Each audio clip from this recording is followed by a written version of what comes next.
Hello வணக்கம். ஒரு டேஸ்ட்டான தக்காளி சாதம் டக்குன்னு எப்படி குக்கரில் செய்யலாம், ஒரு 10 நிமிஷத்துல ரெடி பண்ணிடலாம்.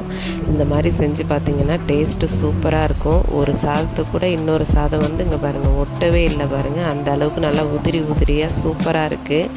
நம்ம டக்குன்னு லஞ்ச் பாக்ஸ் கூட இந்த மாதிரி செஞ்சு கொடுக்கலாம். பசங்க ரொம்ப விரும்பி சாப்பிடுவாங்க. அப்படியே பிரியாணி ஸ்டைல்லையும் இருக்கிற மாதிரி இருக்கும். இந்த தக்காளி சாதம் அவ்வளோ டேஸ்ட்டாக இருக்கும்.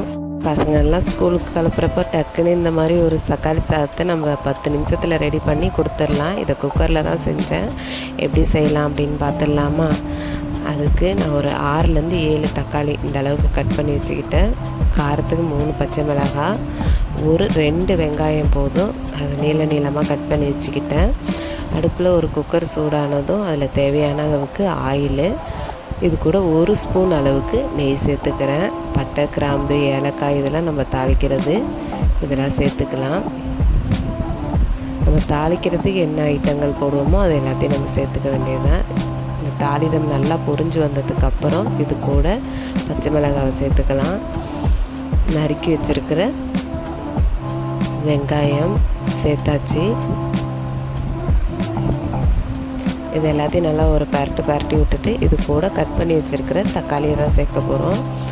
தக்காளி கொஞ்சம் நல்லா மசிஞ்சு வர அளவுக்கு வதக்கிக்கலாம். தக்காளி சீக்கிரம் மசிஞ்சு வர்றதுக்கு தேவையான அளவுக்கு உப்பு சேர்த்துக்கலாம்.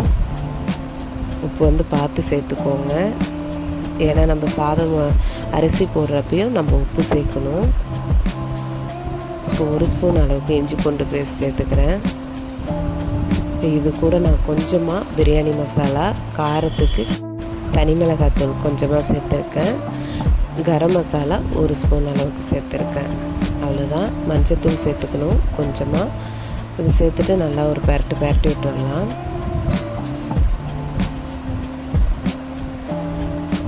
புதினா கொத்தமல்லி இருந்ததுன்னா நீங்கள் சேர்த்துக்கோங்க. நான் வெறும் கொத்தமல்லி மட்டும்தான் சேர்த்துருக்கேன். ஒரு கொத்து கருவேப்பிலை சேர்த்து இந்த மாதிரி நல்லா வதக்கி விட்டுறலாம்.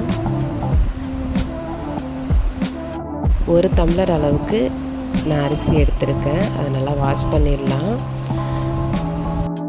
1 டம்ளர் அரிசிக்கு 2 டம்ளர் அளவுக்கு தண்ணி நல்லா கரெக்டான அளவாக இருக்கும்.